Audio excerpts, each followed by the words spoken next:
नमस्कार मंडळी, माझ्या एक्वेरियम गॅलरीमध्ये तुमचं खूप स्वागत आहे. आणि आजचा दिवस अत्यंत खास आहे, कारण आज आपल्या गॅलरीमध्ये 22 ते 24 इंचांचे कोई कार्प्स येणार आहेत. कोई कार्प्स हे फक्त मासे नाही आहेत बरं का, हे म्हणजे पाण्यातलं जिवंत कलेचं उत्तम उदाहरण आहे. जपानच्या ब्रीडिंग फार्मवर वाढवलेले हे कोई खरंच दिसायला देखणे आहेत, पण त्यांच्या सौंदर्यासोबतच एक आणखीन मोठी जबाबदारी येते, ती म्हणजे प्रॉपर ॲक्लिमेशनची. पहिलं काम म्हणजे त्यांना बॉक्समध्ये सोडणं.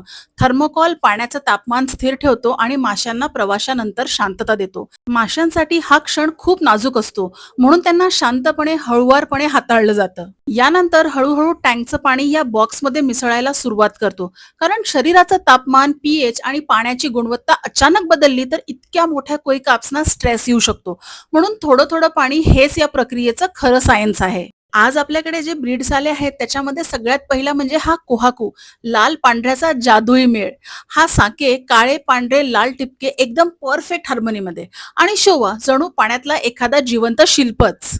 जेव्हा हे जम्बो कोई कार्प्स एकत्र पोहतात तेव्हा पाण्यात एक वेगळीच ऊर्जा निर्माण होते. अशा मोमेंटसाठीच आपण फिश कीपिंग करतो, शांतता, पॉझिटिव्हिटी आणि एक जिवंत कनेक्शन अनुभवण्यासाठी.